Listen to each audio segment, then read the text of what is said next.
ಸದ್ಯ ಮುಂಗಾರು ಮಳೆ ಇಡೀ ಭಾರತಕ್ಕೆ ಆವರಿಸಿದ್ದು ರೈತರ ಮೊಗದಲ್ಲಿ ಮಂದಹಾಸ ಬೀರುವಂತೆ ಮಾಡಿದೆ.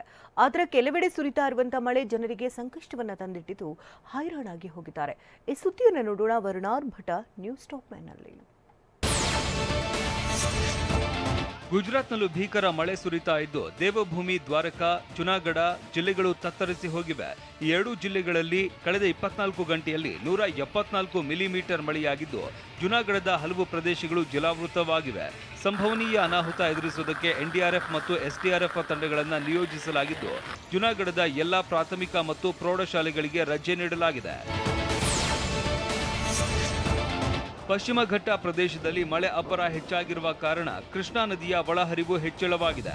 ಒಂದೇ ದಿನದಲ್ಲಿ ನದಿಯಲ್ಲಿ 6 ಅಡಿ ನೀರು ಏರಿಕೆಯಾಗಿದೆ.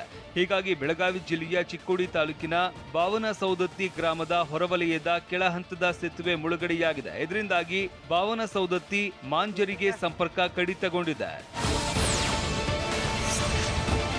ಉತ್ತರ ಕನ್ನಡ ಜಿಲ್ಲೆಯ ಯಲ್ಲಾಪುರ ತಾಲೂಕಿನಲ್ಲಿ ಧಾರಾಕಾರ ಮಳೆಯಾಗ್ತಾ ಇದ್ದು ಯಲ್ಲಾಪುರ ತಾಲೂಕಿನ ಇಡಗುಂದಿ ಸೇತುವೆ ಸಂಪೂರ್ಣ ಮುಳುಗಡೆಯಾಗಿದೆ. ಗಂಗಾವಳಿ ನದಿಗೆ ಅಡ್ಡಲಾಗಿ ಕಟ್ಟಿರುವ ಇಡಗುಂದಿ ಸೇತುವೆ ಮುಳುಗಡೆಯಿಂದ ಪಣಸಗುಳಿ, ಶೇವ್ಕಾರ್, ಕೈಗಡಿ ಗ್ರಾಮಕ್ಕೆ ಸಂಪರ್ಕ ಕಷ್ಟವಾಗಿದೆ. ಆದರೆ ಸೇತುವೆ ಮೇಲೆ ನೀರು ಉಕ್ಕಿ ಹರಿತಾ ಇದ್ರೂ ವಾಹನಗಳ ಓಡಾಟ ಮುಂದುವರೆದಿದೆ. ಮಳೆಗೆ ರಸ್ತೆಯ ತಡೆಗೋಡೆ ಕುಸಿತಗೊಂಡಿದೆ. ಕೊಡಗು ಜಿಲ್ಲೆಯಲ್ಲಿ ನಿರಂತರವಾಗಿ ಮಳೆಯಾಗ್ತಾ ಇದ್ದು ಜನಜೀವನ ಅಸ್ವಸ್ಥಗೊಂಡಿದೆ. ಕೊಡಗು ಜಿಲ್ಲೆಯ ವಿರಾಜಪೇಟೆ ಪಟ್ಟಣದ ದಖನಿ ಮೊಹಲ್ಲಾದಲ್ಲಿ ಮಳೆಗೆ ಮುಖ್ಯ ರಸ್ತೆಯ ತಡೆಗೋಡೆಯೇ ಕುಸಿದು ಬಿದ್ದಿದೆ. ಇದರಿಂದ ರಸ್ತೆ ಬದಿ ನಿಲ್ಲಿಸಿದ್ದ ಕಾರಿಗೆ ಹಾನಿಯಾಗಿದೆ. ಸ್ಥಳಕ್ಕೆ ವಿರಾಜಪೇಟೆ ಪುರಸಭೆ ಸಿಬ್ಬಂದಿ ಭೇಟಿ ನೀಡಿ ಪರಿಶೀಲನೆ ನಡೆಸಿದ್ದಾರೆ. ಕೆಸಿ ಜನರಲ್ ಆಸ್ಪತ್ರೆ ಸಮೀಪದ ಅಂಡರ್ ಪಾಸ್ನಲ್ಲಿ ಮ್ಯಾನ್ಹೋಲ್ ನೀರು ತುಂಬಿ ಅವಾಂತರ ಸೃಷ್ಟಿಯಾಗಿದೆ. ಬಿಬಿಎಂಪಿ ಜಲಮಂಡಳಿಯ ಎಡವಟ್ಟಿನಿಂದ ನಗರದ ಜನ ಹೈರಾಣಾಗಿದ್ದು ಅಧಿಕಾರಿಗಳ ವಿರುದ್ಧ ಹಿಡಿಶಾಪ ಹಾಕ್ತಿದ್ದಾರೆ. ಇತ್ತೀಚೆಗಷ್ಟೇ ನೀರು ಹರಿದು ಹೋಗುವಂತೆ ಕಾಮಗಾರಿ ನಡೆಸಿದ್ರು. ಆದರೆ ಇದೀಗ ನೀರು ಹರಿಯುವ ಜಾಗವೇ ಬಂದ್ ಆಗಿದ್ದು ಇಡೀ ನೀರು ಅಂಡರ್ ಪಾಸ್ನಲ್ಲಿ ಹಾಗೆ ನಿಂತಿದೆ. ಕಳಪೆ ಕಾಮಗಾರಿ ವಿರುದ್ಧ ಜನಾಕ್ರೋಶ ವ್ಯಕ್ತವಾಗಿದೆ. ಅರಬ್ಬಿ ಸಮುದ್ರದಲ್ಲಿ ಟ್ರಫ್ ಉಂಟಾಗಿರುವ ಹಿನ್ನೆಲೆ ರಾಜ್ಯದಲ್ಲಿ ಮುಂದಿನ 5 ದಿನ ವರುಣನ ಅಬ್ಬರ ಇರಲಿದೆ ಅಂತ ಹವಾಮಾನ ಇಲಾಖೆ ಮಾಹಿತಿ ನೀಡಿದೆ. ಉಡುಪಿ, ದಕ್ಷಿಣ ಕನ್ನಡ, ಉತ್ತರ ಕನ್ನಡ, ಶಿವಮೊಗ್ಗ, ಕೊಡಗು ಜಿಲ್ಲೆಗಳಿಗೆ ಯೆಲ್ಲೋ ಅಲರ್ಟ್ ಘೋಷಿಸಲಾಗಿದೆ. ಅಲ್ಲದೆ ಮೀನುಗಾರರು ಸಮುದ್ರಕ್ಕೆ ಇಳಿಯದಂತೆ ಸೂಚನೆ ನೀಡಲಾಗಿದೆ.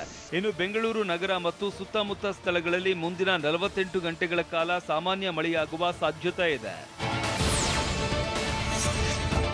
ಬೆಂಗಳೂರಿನಲ್ಲಿ ಡಾಪ್ಲರ್ ವೆದರ್ ರಾಡರ್ ಸ್ಥಾಪಿಸುವಂತೆ ಕೇಂದ್ರ ಸಚಿವ ಜಿತೇಂದ್ರ ಸಿಂಗ್ಗೆ ಸಚಿವೆ ಶೋಭಾ ಕರಂದ್ಲಾಜೆ ಮನವಿ ಮಾಡಿದ್ದಾರೆ. ಬೆಂಗಳೂರು ಮಹಾನಗರ ಸಿಲಿಕಾನ್ ವ್ಯಾಲಿ ಎಂದೇ ಹೆಸರಾಗಿದೆ. ನಗರದಲ್ಲಿ ಹವಾಮಾನದ ಮುನ್ಸೂಚನೆ ಇಲ್ಲದೆ ಅವಘಡ ಸಂಭವಿಸ್ತಾ ಇದೆ. ಹೆಚ್ಚಿನ ಮಳೆ, ದಿಢೀರ್ ಪ್ರವಾಹ ಪರಿಸ್ಥಿತಿಯಿಂದ ಜನರಿಗೆ ತೊಂದರೆಯಾಗ್ತಾ ಇದೆ.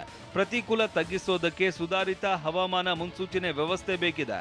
ಹೀಗಾಗಿ ಡಾಪ್ಲರ್ ವೆದರ್ ರಾಡರ್ ಸ್ಥಾಪನೆ ಮಾಡುವಂತೆ ಸಚಿವೆ ಶೋಭಾ ಪತ್ರ ಬರೆದಿದ್ದಾರೆ.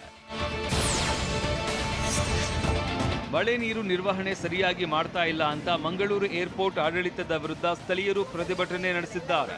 ಏರ್ಪೋರ್ಟ್ ಮೇಲ್ಭಾಗದಿಂದ ಹರಿದು ಬರುವ ಬೃಹತ್ ಪ್ರಮಾಣದ ಮಳೆ ನೀರು ಸುತ್ತಲಿನ ಬಜ್ಪೆ, ಕರಂಬಾಜು, ಅದ್ಯಪಾಡಿ ಗ್ರಾಮಗಳ ಜನವಸತಿ ಪ್ರದೇಶಗಳಿಗೆ ನುಗ್ತಾ ಇದೆ.